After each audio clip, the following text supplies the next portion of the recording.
Muy buenas noches. Estamos con el renovado placer acá desde Unión TV de llegar hasta ustedes con La Noche Menos Pensada. Óscar Ferraro, buenas noches. Marcos, ¿cómo estás? Excelente. Bien, bien. Bien, bien. Magnífico. Rubén Ovalar, buenas noches. Muy buenas noches, mi querido Marcos. Hola, Óscar. Hola, también el afectuoso y muy especial saludo a ustedes que en sus casas eligieron Unión TV para ver La Noche Menos Pensada. Llámese Santiago Peña o llámese Juan González, quien esté en la presidencia de la República, lógicamente cuando se dirige un mensaje al Congreso y por ende a la Nación, va a tratar de presentar lo mejor posible al país, ¿verdad? Pocos son los que dicen abiertamente que tengan autocrítica. Que tengan autocrítica, ese tipo de cosas, ¿verdad? O como Milei que dice, no hay plata, hasta ese tipo de cosas, ¿verdad? Pero bueno, es natural eso, ¿verdad? No me sorprende mucho. Pero ni Santiago Peña ni Juan González no va a solucionar de la noche a la mañana el grave problema de la salud pública en Paraguay. Esto también convengamos. Así que que es uno de los problemas que tiene nuestro país. Uno de los tantos problemas que tiene nuestro país. Ese es el tema que vamos a encargar esta noche. Y tenemos la grata presencia acá en nuestra mesa de trabajo del doctor Carlos Morínigo. Él fue ministro de Salud, él fue gerente de salud del Instituto de Previsión Social, actualmente está en el INERAN y por supuesto se dedica también al sector privado. Él es especializado en neumología. Todo un lujo para nosotros. Buenas noches, doctor. Gracias por tu presencia. Muy buenas noches para todos, para la teleaudiencia y muy agradecido por la invitación y compartir con ustedes este momento. ¿Viviste de cerca desde el Ministerio de Salud lo que es la situación de la medicina, de la salud pública en Paraguay? ¿Tiene solución, por lo menos a mediano plazo, los grandes problemas de salud pública en Paraguay? Y la verdad que la salud pública en nuestro país está bastante deteriorada, pero no de esta época, ya de años atrás. Recuerdo cuando inicié la residencia en el INERAM, veía los problemas sociales que aquejaban mucho a la gente y el problema de salud pública en el suministro de medicamentos, el llegar a cada rincón del país con la infraestructura necesaria y con las especialidades necesarias. Hoy en día tenemos una salud pública centralizada en Asunción, que eso se está trabajando y el Ministerio está poniendo todo el ímpetu con respecto a la creación y sobre todo en la construcción de grandes hospitales en cabeceras departamentales que ahora tienen que ser llenados por especialistas. La salud pública apostó en estos últimos años a la atención primaria de la salud, que es lo fundamental en un país como el nuestro, donde es la puerta de entrada al Sistema Nacional de Salud, donde deben funcionar las USFs, deben funcionar los médicos de familia, la atención primaria, detectar los casos más frecuentes y derivar a los centros especializados. Que nos falten medicamentos y que nos falte turnos en especialidades es lo que nosotros pretendemos en salud pública, ¿verdad? Entonces, yo creo que con las políticas que están llevando a cabo vamos a tener una respuesta no en tan corto plazo. Por eso dije mediano plazo. Hay que ver un poquitito el tema presupuestario, hay que ver el tema, sobre todo, sabemos que con los gastos que hoy acarrea la salud pública, con las enfermedades que hoy tenemos que son de altísimo costo, el cáncer, enfermedades reumatológicas, que son tratadas con fármacos biológicos que son de altísimo costo, tiene que ir acompañado de un cambio en el sentido de que no podemos nosotros, nuestro Producto Interno Bruto, destinar el menor porcentaje en toda la región, nosotros invertimos en salud pública. Doctor, yo le quiero hacer una pregunta, mejor dicho, que me puedas ayudar a pensar de esta manera. Llega el tiempo de la jubilación para una persona ya hecha en la profesión, con todos los... Esa persona, ese médico, sale del IPS, del INERAM, ¿verdad? Y por un reglamento no pueden volver. Cuando que esa experiencia que salió, lo necesitamos nosotros. Eso estuvimos hablando con el director del IPS también, ¿verdad? Pero pienso nomás, porque en la parte privada te contratan otra vez. ¿Por qué? Porque sos una persona valiosa. ¿Cuánto costó que vos llegues a una perfección en tu especialidad para que de repente te vayas porque te llegó la edad, pero sin embargo podés dar más aún? ¿Qué pensás sobre eso? Estoy totalmente de acuerdo. Nosotros necesitamos, sobre todo a los jóvenes, fomentarles este tipo de experiencia y vivencia que uno tiene en los hospitales. Y los médicos ya mayores que están en etapa de jubilación cuando van y no son contratados dejan un hoyo muy importante. Exactamente. De falta de experiencia, sobre todo en el manejo de los pacientes. Entonces, habría que rever eso, si ¿verdad? si bien existen formas como sí. las acciones de inconstitucionalidad que utilizan los médicos para volver a ser contratados, se debería obviar eso paso, porque algunos ya no lo hacen Sí. y pierden eso. Pero es extremadamente necesario que el apoyo sobre todo de la experiencia de los pelos blancos. Es que hace falta porque yo creo que es muy difícil conseguir profesionales médicos, ¿verdad? Y con esa calidad, con esa entidad, con esa experiencia, más y aún sobre se lo todo necesita. en estos jóvenes que hoy en día vemos que hoy la medicina de antes es totalmente diferente a la medicina hoy en día. La comercialización, la mercantilización de la medicina ha llevado a que haya una deshumanización en el trato del paciente. Por eso vemos a veces que la gente se queja de los médicos, Sí. que le tratan mal, no le escuchan el tórax, no le revisan, No le tocan, dicen. no le tocan al paciente y extrañan a aquel médico de antes que acompañaba al enfermo en su salud. El médico de antes era el médico que se sentaba y acompañaba. Si bien son épocas diferentes, hoy tenemos todos los remedios, hoy tenemos todas las imágenes o todos los estudios auxiliares de diagnóstico, nos referimos solamente a darle un tratamiento y no acompañar al paciente. Y esa es la mano que hace falta de nuestro médico que tiene la experiencia correspondiente. Doctor, parece ser lo que siempre usamos y decimos, tenemos déficit en el país en lo que respecta a salud pública. Pero a mí se me da que esa es una frase muy, a ver si cabe la expresión, muy etérea. Yo quiero bajar un poco a tierra, quiero tangibilizar esa frase para que podamos decir y podamos razonar y tener así 4, 5, 6 o 10 ítems, lo que hacen la falencia de esos ítems un problema de la salud pública. No sé, problema de turno, de médico, de especializaciones, de gratuidad, de problemas de insumos. ¿Podrías tangibilizar, por favor, esos puntos que hacen a un problema de salud pública en el país, doctor? Sí, aquí nosotros tenemos que hablar necesariamente de dos cosas que van de la mano: la educación y la salud pública. La educación, que es fundamental. Tenemos un pueblo, sobre todo a nivel del interior del país, donde en educación sanitaria prácticamente nula. Es ahí donde nosotros tenemos que actuar ya desde la escuela, desde la guardería, el jardín, prejardín, en incluir dentro del contenido programático curricular todo lo que tiene que ver con salud. Por ejemplo, si nosotros tenemos un pueblo educado, por ejemplo, ¿cuáles son las enfermedades que más nos afectan a nosotros? Enfermedades no transmisibles: diabetes, hipertensión, ¿sí?, obesidad, que van toda la mano de la educación. Ese niño que tenemos nosotros imágenes como la escuela saludable, que no se cumple. Yo quiero ver un colegio que cumple la cantina saludable.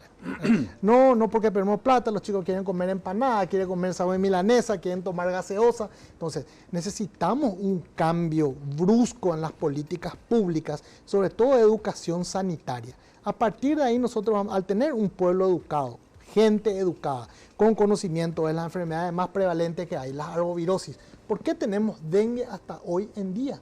¿Cómo no podemos salir del dengue? Porque somos puercos.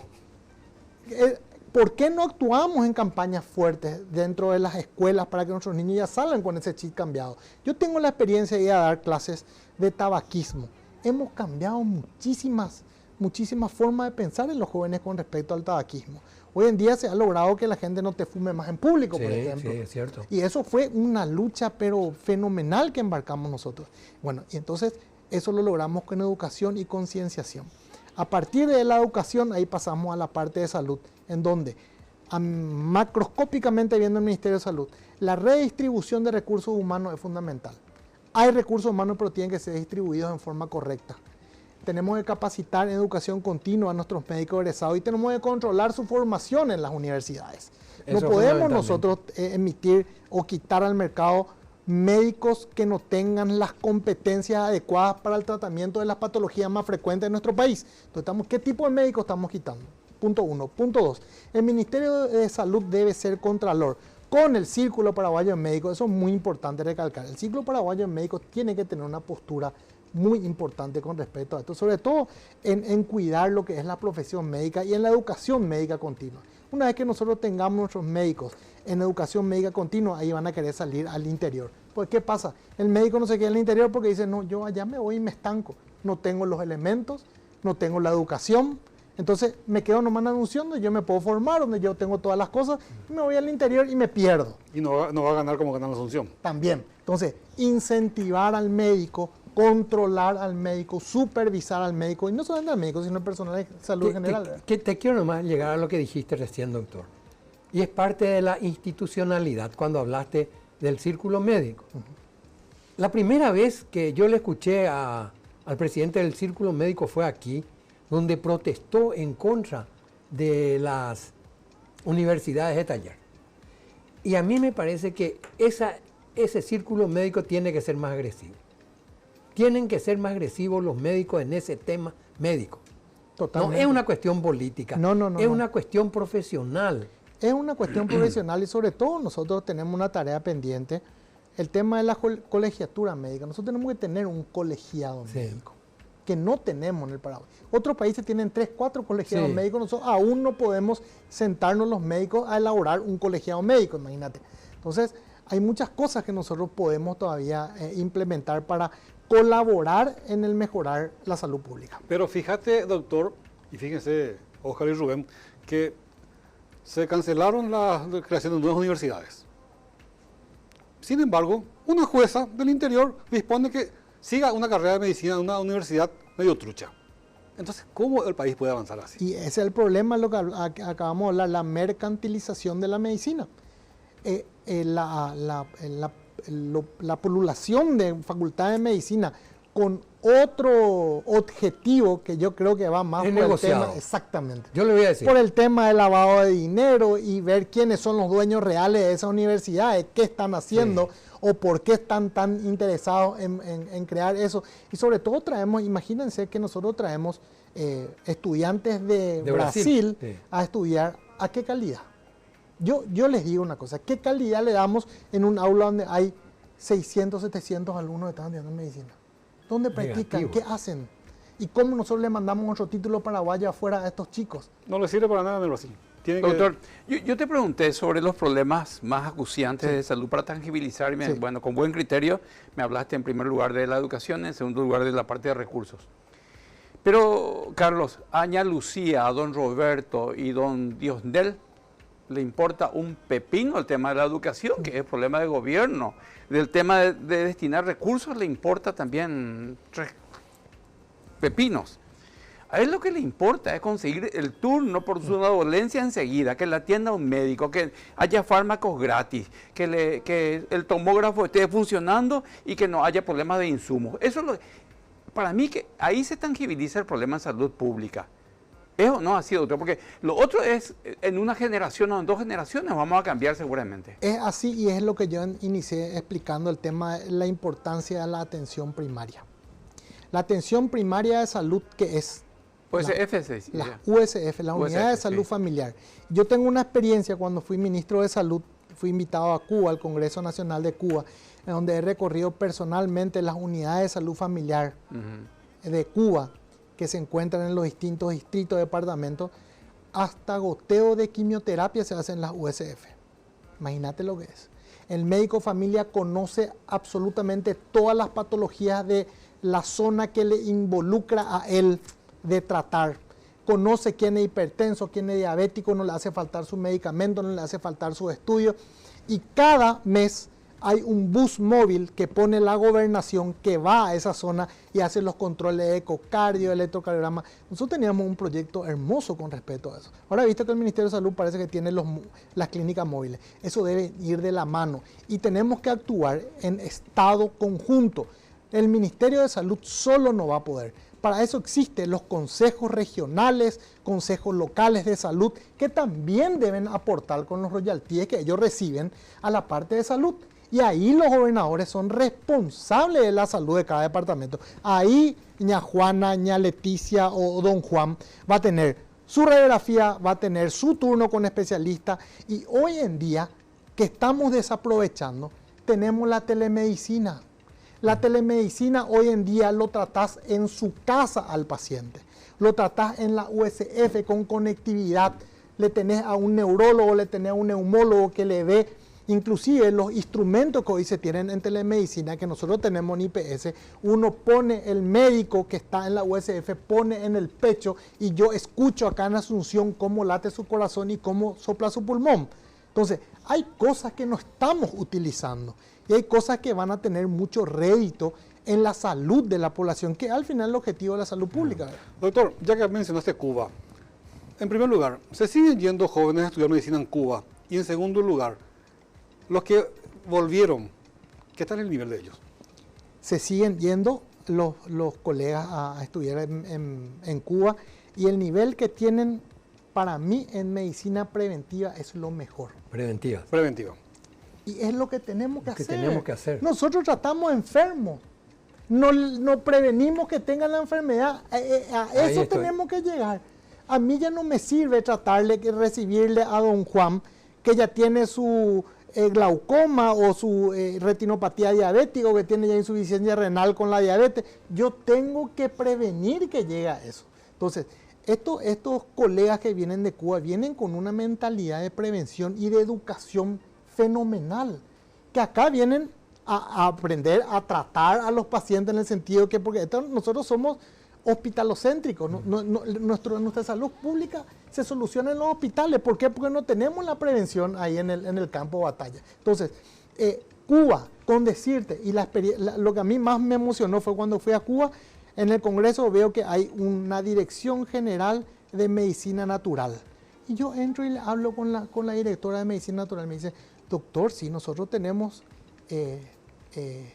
todos los remedios naturales de Cuba, cuáles son sus acciones. Nosotros utilizamos las USF, pero científicamente demostrado, con dosis, con todo. Yo le dije, en mi país, la cantidad de remedios naturales que tenemos nosotros, y nadie investiga y nadie hace un vademecum de remedios naturales con información científica que va a servir para tratarle a la gente.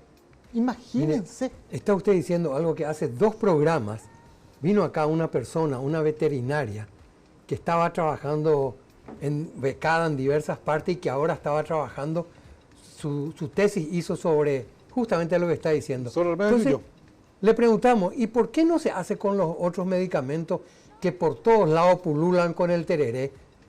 No sabemos, nadie puede contestar eso porque nosotros, raro. Yo siempre dije, el Paraguay es un diamante bruto. Sí. Que el día que en realidad alguien patriota agarre las riendas de este país, va a transformar este país. Pues mientras sigamos así, Doctor Morínigo, nosotros somos 6 millones y un poquitito más de paraguayos hoy. Sí. De acuerdo a tu conocimiento, ¿cuántas personas padecen o sufren algún tipo de problema de salud pública acá en el país de los 6 millones de habitantes? Buena pregunta. Miren que hay una proporción muy importante y debemos dividirla por patologías, ¿verdad? Las enfermedades no transmisibles crónicas, que son las más frecuentes. Diabetes, hipertensión, enfermedades cardiovasculares, entra la hipertensión ahí. Las enfermedades respiratorias crónicas, entra el EPOC, asma por tabaquismo, por ejemplo. La obesidad y el cáncer son las principales causas. Y si uno hace un estudio, y creo que los últimos estudios relataban de diabetes, por ejemplo, el 30-35% de la población. Toda la población. Imagínate. Y luego ahora tenemos también la epidemia de los accidentes de tránsito, que son enfermedades que también entran dentro del... que tenemos plantitas, que quedan plantitas jóvenes después del accidente de tránsito con lesiones cerebrales. Motociclistas sobre todo. Sobre todo motociclistas. Entonces, en realidad, y todo eso en base, la misma cosa que hablamos de educación vial cero. Acá nadie controla nada. Enfrente al Zorrogrí pasa un tipo sin casco con 3 criaturas sin casco. O sea, nadie hace nada. Nadie hace nada. Entonces, hace falta... Sí, yo por eso digo una cosa. La educación es fundamental. Después pueden venir todo lo que sea en el momento. Pero la educación es la base transversal de la sociedad. Era fanático. Yo, salud, educación decía. Salud, educación. No, con el tiempo, con la experiencia me di cuenta. Educación y salud. Un corte. ¿Cómo no? Enseguida regresamos acá desde Unión TV con La Noche Menos Pensada. How do you do? Ain't it funny?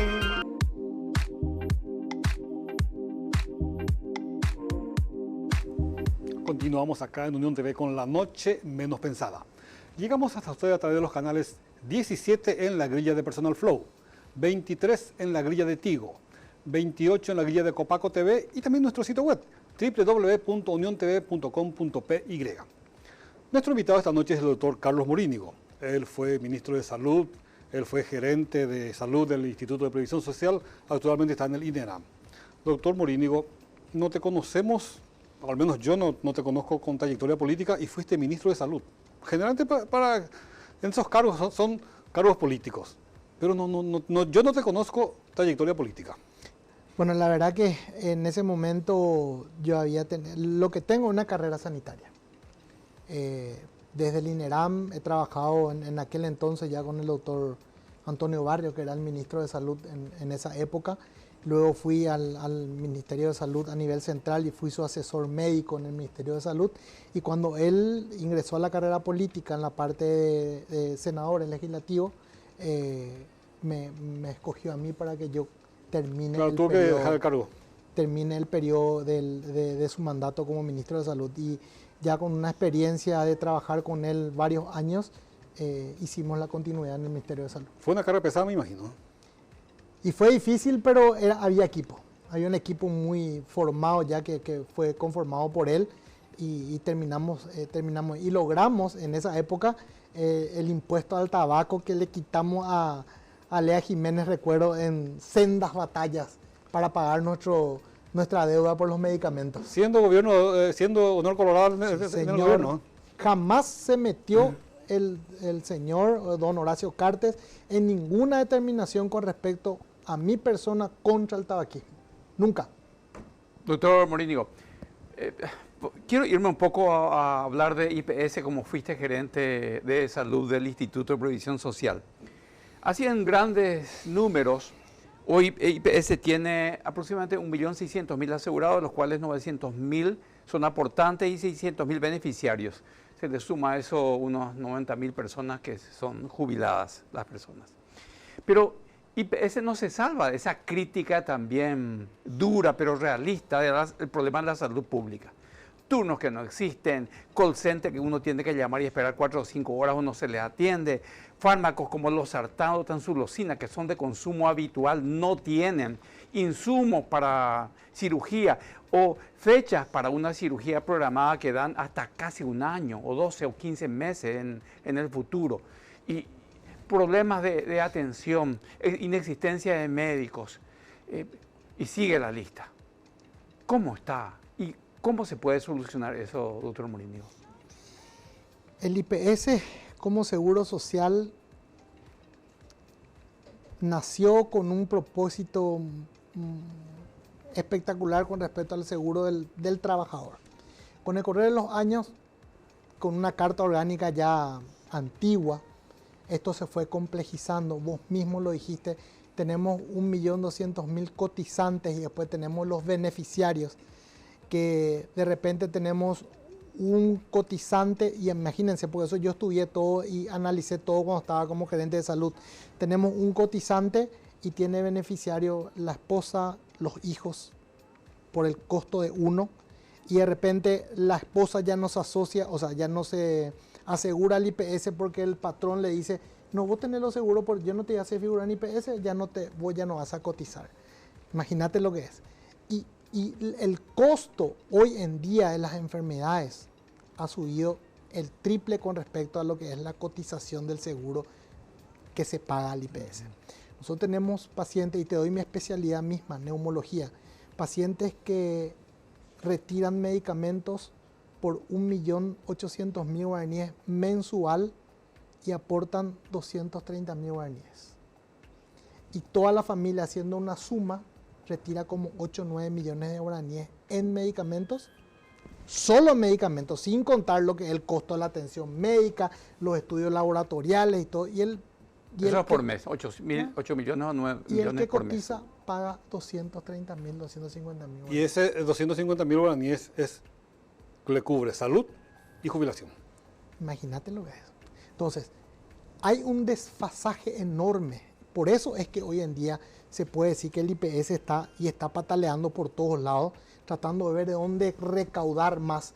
Pero eso es peligroso también. Eso yo le había dicho al presidente y al consejo en su época. Vamos a captar nuevos aportantes. Dios mío, si con los que tengo luego hago aguas. Claro. Si ustedes me traen los morosos, que no sé cuánto había, me van a tener que subir mi fondo de salud. Porque ahí se divide en fondo de salud. Ustedes saben que un porcentaje va al fondo de salud. Y el otro jubilado. Exacto, y el otro va jubilado. Y el porcentaje al fondo de salud es el que está totalmente deficitario. Tenemos deuda de millones de dólares en medicamentos. Que el día que la farmacéutica digan, o sea, que me cansé de esperarte, ahí sí que ya no va a haber ningún medicamento. Entonces, IPS hay que reestructurarlo, y hay que reestructurarlo desde las bases. Yo sé que a veces molesta, sobre todo a los jubilados, querer tocar la carta orgánica, pero eso se tiene que hacer en comunidad, eso se tiene que hacer no en cuatro paredes, se tiene que conversar, dialogar y exponerle. Y ahora está en estudio eso. Y tiene que modificarse. Ahora se establece una mesa de diálogo entre la presidencia del IPS, los jubilados, los asegurados. Hay algo también, doctor, que le quiero recordar que ya nos dijeron. El IPS tiene la capacidad de tener, voy a utilizar una cosa, Sí. una fábrica de ciertos medicamentos, ¿verdad? Medicamentos que no sean oncológicos, medicamentos más accesibles para una gran cantidad. ¿Y por qué no lo usan? A ver, si vos me hablas de economía en salud, yo para tener esa fábrica hoy en IPS tengo que comprar máquinas, equipos. Pero dice que hay máquinas. No, son obsoletas, son de Esa es otra cosa, pero No, son de... La tecnología de hoy en día, de las farmacéuticas, nosotros teníamos farmacia en IPS, yo recuerdo, hasta vitamina C, Ambroxol, todavía. La tecnología que hoy es para formular los medicamentos, no hay. no tenemos. ¿Cuánto vamos a invertir en esa tecnología? Los técnicos, el recurso humano. O sea, si vos haces un análisis económico... Pero tampoco tienen un control de calidad, doctor. Bueno, pero para eso tenemos que trabajar. Justamente, ¿por qué se tercerizan los servicios? ¿Por qué se tercerizan los servicios en IPS? Para que salgan más porque barato. Claro, pero primero tenemos que pagar lo Sí. que tercerizamos, Que no que se es paga. básico, ¿verdad? Y segundo, el control de calidad de lo que nos dan. Que es fundamental. Fundamental. Entonces, optimizar los gastos, planificar los gastos, es fundamental en IPS. Entonces, cuando nosotros planifiquemos, hagamos, por eso lo que dijeron hace rato, ¿qué presidente sale a decir lo que está mal? Yo tengo una percepción totalmente equivocada. Yo tengo que decir lo que está mal Yo para creo que corregir. Y eso fue lo que yo hice. No tenemos y no tenemos. Y tenemos que hacer esto. Eso no gustó. Porque queremos hasta hoy en día decir solamente lo lindo. Y la percepción de la gente, porque yo hablo mucho con la gente, no puede ser que yo salga a decir, yo tengo medicamentos y yo sé que no. Que no hay. Que no hay. Entonces termina siendo un vulgar mentiroso, como muchos están acostumbrados a hacer tapa de diario todos los días, pero hay algunos que no estamos acostumbrados a hacer tapa de diario por la inutilidad. Entonces hay que decir las cosas, decir, y tomaron como ejemplo mi ley, no hay plata, dice el tipo, son todos unos delincuentes y vamos a hacer esto, mientras tanto vamos a hacer esto. Entonces yo creo que hay que hacer un sincericidio y a partir de ahí avanzar. Doctor, si no hacemos eso no vamos a ir para adelante. Antes de hacerte la pregunta hace rato de la situación de IPS, estaba con presión 12.8. Yo creo que ahora estoy con 20.10. Porque lo que me dijiste es que la situación va a seguir, parece ser, mientras no lleguemos a equilibrar esos fondos que necesita la parte de salud de IPS. Y estabas hablando de reorganizar la carta orgánica que está en su proceso, que se va a dilatar hasta que entre en forma eso. Estamos hablando de 400, 500 millones de dólares que IPS debe solamente a las farmacéuticas, que no va a poder pagar. Pero este calvario va para rato, doctor, entonces. Y si no tenemos un apoyo del gobierno bien drástico, va a ir para rato. Yo no encontré el apoyo del gobierno. Se van a enojar. Pero yo, si era presidente, venía acá, tráeme acá, ¿qué es tu problema? Yo te voy a solucionar y empecemos de cero. ¿Cómo se hizo en salud pública? En salud pública se le dijo a María Teresa, tráeme acá, ¿cuál de estas? Yo pago esta deuda. Te cambiaron porque dijiste la verdad, y salud doctor. pública, y salud pública está avanzando ahora porque tiene presupuesto, dentro de su déficit tiene presupuesto. IPS no. IPS no tiene y estamos yendo a Manzana T para que nos paguen los alquileres y creemos nosotros, nos van a pagar 7.000 millones. Nada que ver. No. O sea, ¿qué vas a hacer con 7.000? Lo que hablamos de 300, 400 millones de dólares en medicamentos nomás. Sí, claro. ¿Cuánto se debe en equipos médicos? En estudios que estamos tercerizando, en camas que estamos tercerizando. ¿Cuánto se debe? Hay mínimo Bueno, pero, doctor, unos 1.000 hay millones de una dólares. cosa que el ver que tenemos tanto déficit parece que no nos permite pensar cómo resolver los problemas, porque son problemas que pueden ser resueltos. Totalmente. Por más dinero que sea, si hay una seriedad, si hay gente que no quiere tirar la plata, Así es. se puede resolver. Y vos sabés que hay gente muy capaz en IPS hoy en día. Y uno de los consejeros que yo trabajaba tez a tez con él, con el doctor Carlitos Pereira. El exministro. Carlos Pereira, economista. IPS debe ser un presidente economista. IPS es una empresa gigante. IPS tiene 5 gerencias. Y cada gerencia tiene que estar ocupada por gente idónea. Y la presidencia tiene que estar ocupada por un economista porque es una empresa que suministra salud. No podemos nosotros tener no sé cuántos 1.000 millones En los bancos. de guaraníes en los bancos y no tenemos los sartán. Pico dice, pea. Alguien no tiene que transformar eso y hacer generar, ya sea para la jubilación o ya sea para el fondo de salud, y llegar a un equilibrio. ¿Qué pasa con esos intereses de esos bancos que se depositan en los Después el bancos IPS, privados? después el Y IPS después- hace préstamos de esos Bueno, bancos a un interés mucho más alto. Y tenemos, y les digo una cosa, lo que nosotros deberíamos comprar en medicamento por 3.000 guaraníes, compramos por 15.000. ¿Por qué por 15.000 compramos? Porque los tipos saben que le vas a pagar en 3 años. Claro. Costo financiero. Entonces, en vez de venderte a 3.000, te vende a 15.000 porque él sabe que en 3 años recién le vas a pagar, si tiene suerte. Sí. Doctor, a vos te cambiaron, por no decir te echaron, de IPS por denunciar la inexistencia de fármacos en su momento, o contar lo que pasaba en ese momento. ¿Qué tendrías que haber hecho a los ojos de las autoridades de ese entonces? Callarse. Lastimosamente. Pero yo les cuento una cosa. Yo cuando me dijeron andar a apoyar, yo les dije, bien, ¿están seguros? Porque yo no me callo.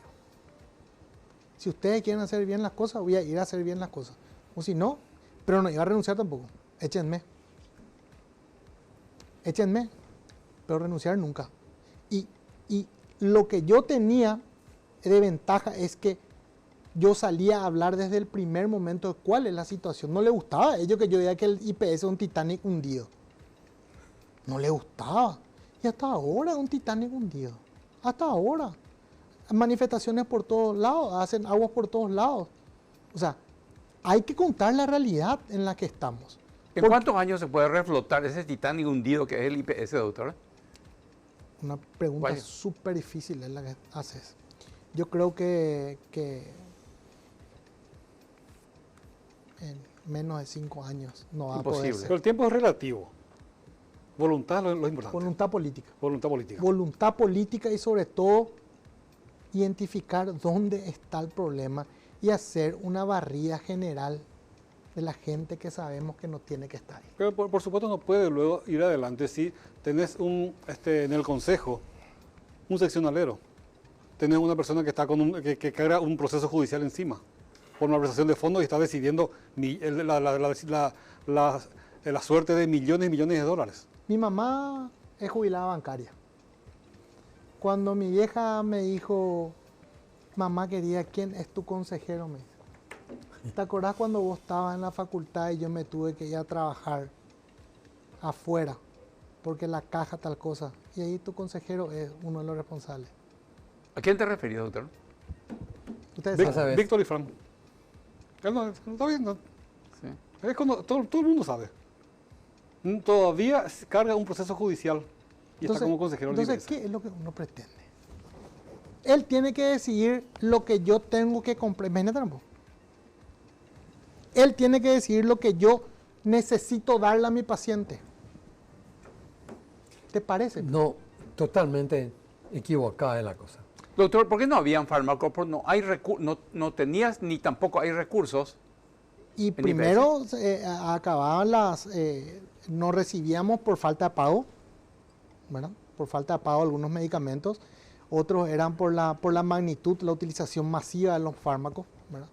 De repente la no planificación adecuada en cuanto a cantidades, los procesos licitatorios lentos, engorrosos. ¿Tiene que cambiarse ese sistema de licitación? Tiene que cambiarse, sobre todo porque se hacían licitaciones en grandes paquetes y vos tenías que revisar uno a uno de esos, porque los perros ahí te metían Cualquier cosa. cualquier cosa y vos tenías que estar ahí atento. Ahí el problema de falta de control de calidad.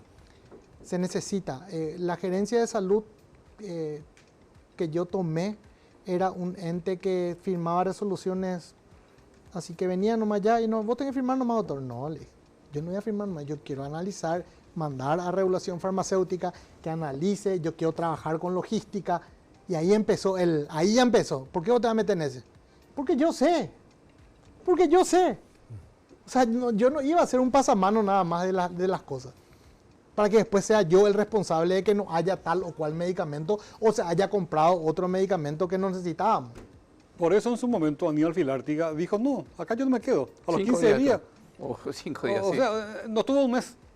No estuvo un mes como presidente del IPS porque se dio cuenta, porque le querían hacer firmar nomás las cosas.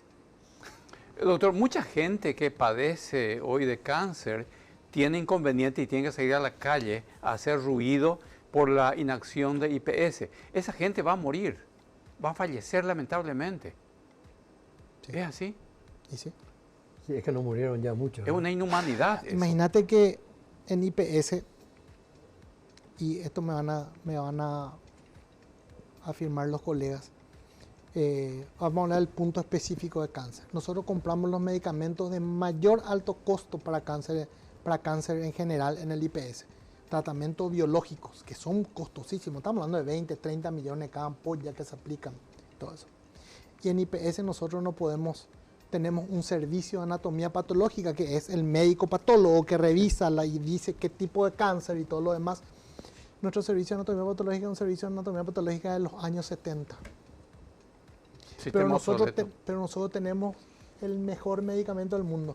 ¿Y qué pasa? El paciente se le diagnostica cáncer, se le dice, bueno, vos tenés este tumor. Para ya darle el medicamento tenés que hacerte este estudio. IPS no tiene. Tiene que irse a un privado a hacer la marcación del tipo de tumor, que sale 1.200.000 guaraníes ese estudio, para ver qué tipo de tumor y ver si ese medicamento te va a hacer bien o mal. Imagínate lo que es. Nosotros en lo básico no tenemos hasta ahora infraestructura y tenemos los medicamentos de más alto costo, o sea que le metemos un escopetazo. Por suerte en IPS tenemos el departamento de oncología con oncólogos brillantes que hacen alianzas y consiguen. Claro, pero ya no tenemos que trabajar así. No. Eso es lo que yo le digo. Si nosotros cubrimos agujeros sin avisar, nunca se va a solucionar el problema. Ese de que el médico compra medicamentos para el paciente, si bien lo hace por humanidad, No puede ser. no lo podemos seguir haciendo porque ocultamos una verdad y nunca se va a solucionar. Porque los jefes te dicen, hacen autogestión. Ven a cómo resolver. Ven a porque no tenemos ni presupuesto. ¿Verdad? ¿Cuánto tiempo ya? ¿Cuánto tiempo? ¿Vamos a estar mejor o vamos a estar peor? ¿Cuál es la situación? ¿Y las autoridades anteriores callaban eso, doctor Morínigo? Los que estaban al menos en la gerencia médica. A ver, es algo que ya era normal. Por eso te digo, hay gente que estaba acostumbrada a hacer tapa de diario. Yo no estoy acostumbrado a hacer tapa de diario. Yo tengo una familia, tengo un prestigio, tengo hijos. Tengo que pasearme todavía por la calle con la frente en alto. Entonces, no, ya salimos a traer el diario. Esto es normal. En IPS no tiene, bueno, la vamos a pedir nomás salud pública. No, IPS tampoco, ¿cómo fue? No hay turno en IPS, se ríen. Y eso a mí me enervaba. Porque uno siente y vive eso. Entonces no puede ser normal. Alguien tiene que hacer el cambio. Se impone un paréntesis, brevemente. Enseguida regresamos acá desde Unión TV con La Noche Menos Pensada. Show me love.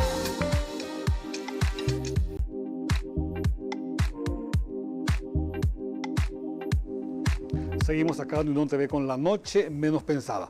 Nuestro invitado esta noche es el doctor Carlos Morínigo. Él fue ministro de Salud, fue gerente de salud del Instituto de Previsión Social y actualmente está en el INERAM. Ya hablamos así a grandes rasgos de lo que es la salud pública en Paraguay. La situación en IPS da para 200 programas más, doctor. No quiero cortar, pero bueno, también merece escucharte tu actividad actualmente en el INERAM. Sí, bueno, en el INERAM yo estoy como jefe de endoscopía respiratoria. El INERAM es el Instituto Nacional. Instituto Nacional, el Juan Mac-Wenner. Sí. El Juan Mac-Wenner, que es el Instituto Nacional de Referencia en Enfermedades Respiratorias. Nosotros ahí recibimos pacientes respiratorios de todo el país. Justamente la semana pasada en el tema del tabaquismo y todo, que fue recordado el 31 de mayo. Nosotros en el INERAM diagnosticamos, imagínate, de 5 a 6 cánceres de pulmón por semana. Por semana. Por semana, es mucho, ¿no? Por semana. Debido al tabaquismo, un 70 a 60%. El tabaquismo, ¿sí?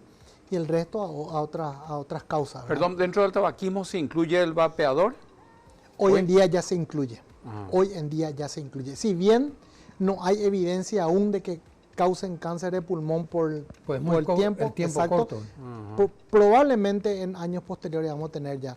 ¿Por qué? Porque se usa vapeador y se usa cigarrillo. Ambas cosas. Dual. Estamos hablando de 20 enfermos, o sea, detección de cáncer de pulmón por mes. Así es. ¿Cuánta gente, doctor, fallece por año a consecuencia en el país? La se principal estima? causa de muerte hoy en día es cáncer de pulmón. ¿Ah, sí? En el país. Sí. La primera En causa. el varón.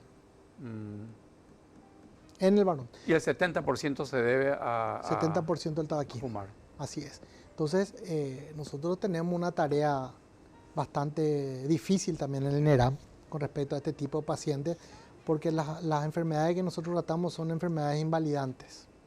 La patología respiratoria crónica, el EPOC, es una enfermedad invalidante, el cáncer de pulmón también, y las demás patologías que hoy en día por la contaminación ambiental y todo lo demás estamos con cada vez más alérgicos, más asmáticos, niños con problemas respiratorios, adultos con problemas respiratorios, y todo tiene una consecuencia con el manejo del ambiente también. ¿Cuál es el índice de mortandad para aquellas personas que padecen cáncer acá en Paraguay, doctor? Hoy. ¿Es alto? Es alto, es alto. Mira, te doy un dato no científico, pero por experiencia. Diagnosticamos cáncer, enviamos al INCAM, que es el Instituto de Referencia. Por eso nuestro sueño también en el INERAM es tratar alguna vez nosotros a nuestros pacientes, tener un pabellón de neumo-oncología, en donde ya nosotros le diagnosticamos y pasa ya a ser tratado ahí. Ya no hacer otra vez ese desarraigo, ir al cáncer, se van allá, no encuentran respuesta, no, anda a traer acá, te falta este estudio, y la mayoría son la gente del interior, no tienen ni dónde quedarse. Y se van y vienen acá otra vez y después no se hasta ante Cheroa, Pepe Amanota. No se va hasta la Chetúa, la Chesu. Porque apenas na topay la solución. Hagamos hospital de cáncer, pero no penay hoy ni andereje. Los haro Pepe, oye mundo, orepete albergue, pero no da yareco en baebe. Entonces, imagínense lo que nosotros pasamos el día a día. O sea, frustrados. Es difícil. ¿Y tienen equipos, doctor, que sustenten la labor médica allí en el INERAM? Nosotros tenemos equipos, con darte un ejemplo, el último equipo que trajimos nosotros fue una tele Tokio, que yo traje al INERAM para ver. No, blanco y negro, supongo. Una tele Tokio. Así de grave es también la situación allí. Sí, ahora están en proceso de compra. Y en la capital, Ahora estamos en proceso de compra y de recibir. ¿En qué parte están ustedes, doctor? ¿En qué? Sobre Venezuela. La calle Venezuela. Ahora estamos en proceso de adquisición de nuevos equipos endoscópicos sobre todo, ¿verdad? Y bueno, y estamos esperando que lleguen nuestros equipos para trabajar un poco mejor, ¿verdad? ¿Y recursos humanos de gente de blanco o tienen? Recursos humanos tenemos gente capacitada y actualizada. Tenemos los jóvenes, los residentes que están con nosotros, que están haciendo los fellows correspondientes también para su formación. ¿Y proveen de fármacos en forma gratuita? Tenemos los medicamentos. El único déficit que yo estoy viendo ahora que necesitamos inmediatamente el tema de equipos médicos, biomédicos. Ustedes dependen del Ministerio de Salud. Ministerio de Salud. ¿Hubo, doctor, en algún momento un plan para compra simultánea, conjunta, entre el Instituto de Previsión Social y el Ministerio de Salud para que se facilitaran los trámites, sean mucho menos burocráticos y se pueda comprar en gran cantidad conforme al uso de un periodo de tiempo? ¿Cómo está eso? ¿Se desestimó o sigue? Creo que estaba en proceso. Cuando yo estaba como gerente, esa era nuestra gran ilusión, en donde íbamos primero a estandarizar los tratamientos. Eso Sí. se inició el doctor, el director del INCAN, el doctor Doria, en donde ellos están quitando un protocolo de tratamiento estandarizado a nivel nacional del tratamiento del cáncer. ¿Qué es lo que hacen esos protocolos estandarizados? Que en todos los lugares de Paraguay donde se da en salud se traten de la misma forma. Que no haya esa inequidad en salud. No porque vos te vas, voy a decir nombre, no porque vos te vas a la costa o te vas al Revita, te van a tratar con el mejor medicamento y vos te vas al INCAN y te tratan con el de peor medicamento. No, eso es inequidad en salud. Sí, claro. Eso es inequidad en salud. Entonces, lo que el doctor Doria está haciendo es protocolizar todos los tratamientos de manera a que íbamos a iniciar la compra conjunta de medicamentos oncológicos. Ya científicamente es demostrado y que iba a comprar en conjunto primero para recibir en tiempo y forma y abaratar costos. Y yo quiero hablar del tema de abaratar costos, no en el sentido de que ñan de pollo pues, no es en ese sentido. Ni que vamos a comprar el peor medicamento porque no nos calienta, no. Optimizar los recursos en salud es fundamental, porque lo que yo optimizo me sirve para comprar otro tipo de estudios, o otro tipo de tecnología. Si yo puedo optimizar plata en comprar medicamentos, insumos que sean buenos, yo con el rédito yo puedo comprar equipos biomédicos de última generación. Al margen del monto que vos dispongas para la compra de medicamentos, ¿cómo planificás la compra de, no sé, 20, 50 o 200 rubros? Y si sabes de que, por ejemplo, esto se consume más y esto se consume menos, ¿cómo? Un dolor de cabeza debe ser eso. Nosotros tenemos un sistema, el SIH, que es el Sistema Hospitalario Integrado. En el SIH nosotros los médicos entramos e indicamos los medicamentos y hay un consumo mensual que se tiene. Eso hay datos estadísticos, el consumo mensual. Eso se analiza siempre a fin de año y se pide la compra y licitación con un 20% de más siempre de la compra de los medicamentos. Entonces, a medida que nosotros también ingresamos, por eso es importante el análisis, si yo tengo nuevos aportantes con nuevas patologías, yo debo ir clasificando también eso. Entonces, ahí salió el tema este que iban a pedir una evaluación médica al que iba a ser ingresado el aportante nuevo al IPS. Yo creo que esa evaluación médica nos iba a servir más a nosotros para saber qué tipo de enfermedad y nosotros programar la compra de medicamentos. Pero ellos encararon mal, dijeron para ver si es que puede trabajar o no en tal cosa, que yo IPS voy a saber que donde él, vos podés ser diabético y va a estar en la oficina. Yo lo que tengo que saber es el que ingresa, con qué me está ingresando para yo planificar qué comprar para él. Claro. No para hacer una discriminación del paciente. Ojo con eso está mal. O sea, se equivocaron Se equivocaron nuevamente en la comunicación. Es que son tan, que Sí. ni siquiera comunicar saben. O sea, era una evaluación médica para ver integralmente, pedir los estudios, ver qué necesita y planificar su tratamiento. No para decirle que vos no sos apto para trabajar ni para... porque ya se llevó por cualquier lado después del tema. Doctor, hace unos días se presentó al Congreso una suba en el impuesto al tabaco, que ese dinero es lo que sirve para comprar estos medicamentos, ¿verdad? Sin embargo, cierto grupo, ¿verdad?, denegó eso y quedó igual. Y el el presidente de la Cámara de Diputados, que es un médico, salió prácticamente a explicar que era oportuno no levantar impuestos. Un médico. Entonces a mí me llamó poderosamente la atención, por más que él sea presidente de un sector de diputados, ese dinero hace falta para comprar, porque todo el mundo se queja de falta de medicamentos. Y ese aumento en una cosa que es nociva hubiese servido para paliar. Totalmente. A mí, te doy mi experiencia. A mí me sirvió el impuesto al tabaco para pagarle a los farmacéuticos lo que debía. En la época, cuando yo fui ministro y la doctora Lea era ministra de Hacienda, que aprobamos el impuesto al tabaco. O sea, que recogimos los 300 millones de dólares en aquella época y pagamos nuestras deudas. Eso sería, una ayuda también, entonces. Pero por supuesto que es una ayuda. Pero no solamente al tabaco. Hay cosas que tienen que y uno no pide una suba del 20, 30, 2% se pide. Eso tendría que ser planificado y paulatinamente llegar, porque nosotros hemos firmado un convenio internacional de lucha contra el tabaquismo, que es el convenio marco, que dice específicamente que los impuestos al tabaco deben ir subiendo paulatinamente hasta llegar a lo que está en la región. Nosotros somos los que menos pagamos impuestos en tabaco en la región. Eso no significa que nosotros vamos a satanizarle a los empresarios del tabaco, sino que hacer como tiene que ser planificado, que ellos vayan viendo también el impacto en su respectiva empresa. Doctor, no podemos trabajar también en isla, ¿verdad? Con todo lo que estás contando, yo veo así un horizonte oscuro, un panorama negro, un futuro incierto, un futuro difícil. Con todo eso, podemos afirmar que Paraguay, doctor Morínigo, está aplazado en salud. Sí. Está aplazado. Sí. Si fueras un omnipotente hoy y tuvieras todos los poderes, ¿a quién tumbaría? ¿A quién echaría y qué harías para mejorar esto? Qué pregunta. Trataría como un equipo de fútbol.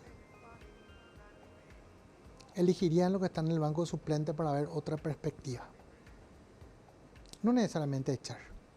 O guiar a los que quizás están un poquitito confundidos y tratar de tener una política pública bien clara, sin sesgos. Eso sin sesgos significa sin injerencia política. La injerencia política hasta cierto punto es positiva, pero después ya no. Cuando ya queremos gobernar netamente, cuando no hay un equilibrio entre la política y lo técnico, cuando la política va más de lo técnico, ahí comienzan los desbalances. Cuando eras ministro, ¿recibías muchas presiones políticas? Gracias a Dios no. ¿Por qué? Porque teníamos y yo me sentía apoyado fuertemente por el presidente de la República. Yo recibía a los políticos, me decía don Horacio, me recuerdo, escucharle Carlos y después le mandás a Hamburgo y Cerrado junto a mí. Entonces yo recibía sus quejas, recibía sus pedidos, pero yo le decía, acá yo no voy a resolver. Yo acá, la parte técnica, usted vaya. Teníamos una línea bien marcada. ¿Cuándo comienza el problema? Cuando uno ve, no, yo soy tal cosa, yo soy tal cosa, yo soy tal cosa, y el ministro está ahí, no sabe para dónde disparar porque no tiene un apoyo allá. Y ya te traen su carpeta. Entonces, yo en ese sentido era claro. Yo los recibía porque son representantes del pueblo y tenía que escucharlos. Y hablaba y llevábamos mejoras también, pero la decisión política la tomaba el presidente de la República. Yo lo veo al doctor Carlos Morínigo como una persona así con una visión patriótica, con una conducta profesional y un profesional de altísimos quilates. Y me pregunto yo, ¿cómo es que está ocupando un lugar tan importante como la dirección de INERAN con ese criterio? Yo soy jefe de endoscopía. ¿No está en la dirección de INERAN? No, yo soy jefe de endoscopía respiratoria, que es un departamento del INERAN. Generalmente, cuando me invitan a los programas y hablo de estas cosas, yo voy al hospital y me dedico netamente a hacer medicina. Si es que me invitan a otra cosa, hablo también de eso por la experiencia y todo lo demás que en estos años adquirí en la función pública y también en IPS. Yo tengo que decir que tengo el apoyo total de mis compañeros, del director, inclusive con la señora ministra conversamos y buscamos siempre lo mejor para la salud pública, ¿verdad? Si bien, así como conversamos hace rato, estoy en desacuerdo en muchos temas, uno de estos temas del impuesto al tabaco, que yo creo que esto se va a rever en algún momento. Por momentos el doctor Morínigo estuvo así fuertísimo, ¿verdad? Sí. Lapidario. Sí. Mira si le invitamos a hablar de la Luis Roja. Ay, Ya pasó la queda para otra ocasión. Gracias por mismo. tu presencia, doctor. Excelente tu exposición. No, muchas gracias a ustedes por invitarme. Una velada muy interesante, muy positiva, y sobre todo de temas muy actuales, ¿verdad? Y esperemos que al ver esto la gente también tenga un poquitito de empoderamiento y sea patriota y reclame lo que tenga que reclamar. Bienvenido siempre, doctor. Muchas gracias, doctor. Y gracias a ustedes por el seguimiento del programa. Será hasta el próximo. Hasta la próxima.